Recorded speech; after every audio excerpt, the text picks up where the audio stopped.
Some say it's just a part of it. We've got to fulfill the book. It does. Yes, Hey, sir. gotta fulfill the book. We've got to fulfill the book. Yeah. Yes. Bob Marley. Bob Marley, man. Yeah. That was a very interesting line. Like, he was also like a prophet. Yeah. But now, here we are, my good sir, talking about the Declaration of Sovereignty. Yeah. There's some like Game of Thrones type stuff, my boy. Like, what is on that Game of Thrones shit? Yeah, no. What is the Declaration of Sovereignty? It's essentially, it's kind of cool that you mentioned Game of Thrones, because like there was an Iron Throne, and then there's the hand of the king. You know what I'm saying? Yes. So I feel like I'm that nigga, dog. There's a nigga called Ngozi Asipagami. Ngozi Asipagami. Egupagami. For those that don't understand what that means, it's like motherfuckers saying like the king of the heavens, bro. So when you're saying you feel like him, I don't feel like him. I know I am. You know what I'm saying? The hand of the king. You know what I mean? All right. So the prophecy. What the Declaration of Sovereignty is that there was a man called Isaiah Shember. Remember we spoke about the Lord's Prayer, right? And Isaiah Shember, like a groom, requests a coming bride, right? Who is he called Ngozi Asipagami? Right? The Ngozi Asipagami. That's the coming bride. Right? And he makes a request for him, and the major request is really, please restore and establish the Zulu kingdom. Please restore and reestablish the Bantu way of life. And what the Declaration of Sovereignty is a way of presenting how we can live the way our ancestors lived today in modern times, in the context of Western civilization. Right. All right. So that's what the Declaration of Sovereignty is. The reason why we call it the Declaration of Sovereignty is that this is the only way to live. Okay. So it's a supreme. So what the Declaration of Sovereignty consists of, right? It's a direct response to the 3 recitals and the prayers of the groom of heaven, which is, the first request is called Sleep With Us. Lala Nati. Okay. Awaken with us. Vuga Nati. Okay. And then Sabata Nati. Observe the Sabbath with us. You see? So this request, and we look at Bantu society, Bantu people, if we paint the picture, just for any Western mind, how did we live? We're not talking about, there's a perception, dude, like we went through this shit, man. Let's be real. We went through this shit. Motherfuckers used to tell us all the time, like, don't worry, it's all good that you've been colonized. What? Nah. Right? Yeah. It's all good that you've been colonized. Essentially, let me just put this back.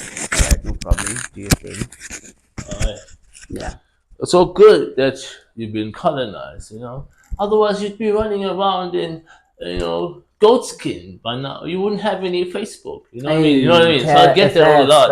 Facts, yeah. It's true, so maybe there's some benefits of Western civilization, but there are some fundamental benefits of Bantu society, and that's what we want to bring back, and that's what we want to present to the community. Like I mentioned to you in one of the videos, the marriage in heaven. We are like that nigga who's like, come on, babe, come on.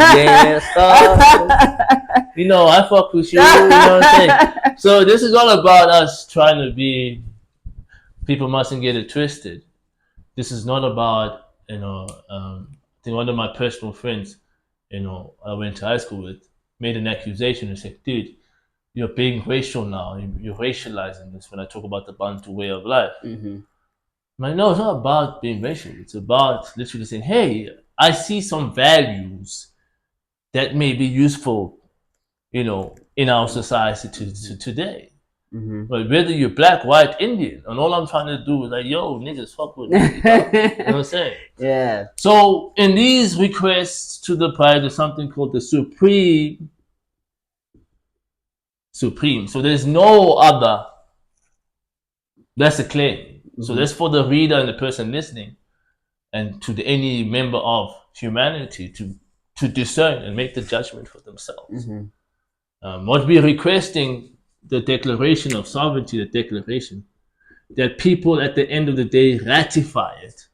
Say, no, you know what, dude, I see you. You got game, nigga.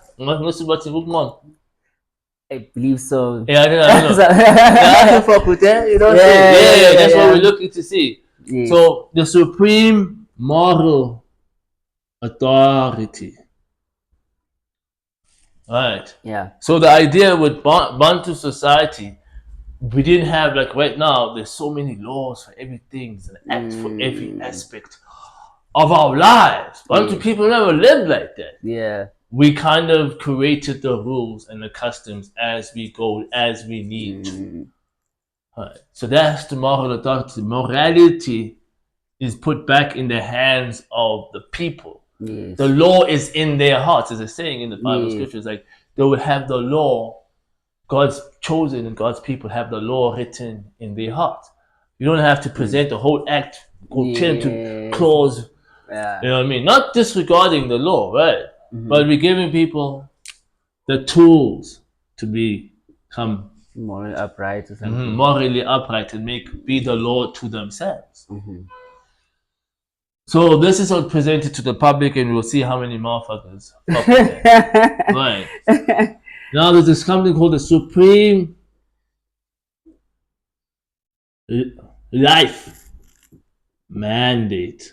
A lot of people ask the question, really, why am I here? What am I here to do? It's like purpose now. Yeah, purpose, right. And this is the reason, like, say, why would I wake up? Why did I wake up this morning? That's an answer to the prayer. Awaken with us. Dude, like, we don't know why we are, the fuck we up.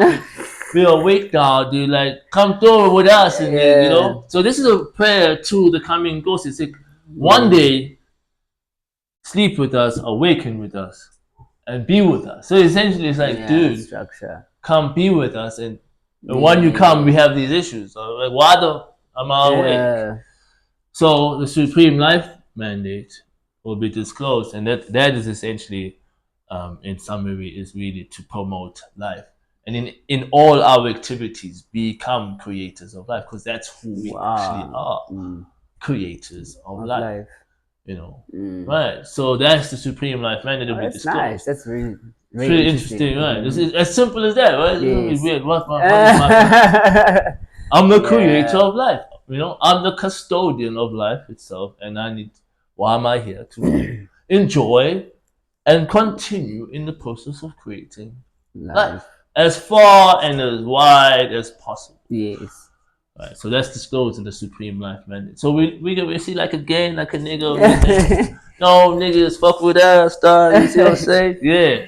Then the last most insane thing is what we call the Supreme Financial Authority. Now this is deep. Yeah, it sounds heavy. Okay. Right. Supreme Financial Authority. And that's a response to the Sabbath prayer. And the request is in the Sabbath prayer, is to restore and reestablish the Bantu economy. Okay, so the principle behind the Bantu economy was that Bantu people would wake up in the morning, no anxiety, like, God damn, I got no money to pay my rent. So right now we're living in a society where everybody's on the paper chase. We're all chasing money. Yes. So it's a money-driven economy. So where the money goes, whoever's got the money, and where the money goes, people go. Yes. Right. Bantu society was different. Hey man, I had a dream, kind of crazy. I saw something. I go to my community, be like, yo guys, check what I saw. I think this is what we can do, dog. Like, do you see? And motherfuckers be like, really? Really? And then when the moment you get the buy-in of the community, you are commissioned. You are able to do whatever your imagination and your abilities allow you to do. So that's the environment, that's the economy that we're trying to create within the context of our society. So we're not really changing the rules. We're just like, oh, okay, all the infrastructure is there. All we need to do is change our attitude. And all we need to do is basically ratify Yeah. or buy into the idea of a skill-driven and equitable economy. So here we actually educate you on what that looks like and how we actually apply that today. So it's nothing, no laws need to be changed, no government policies need to be changed. It's literally just, oh, I see the game we playing, you know. So this is what's up. And yeah, so this is what's up. So you'll find this on the link. There's a document that introduces this and how even the structure of the communication as well. Yeah. Very interesting.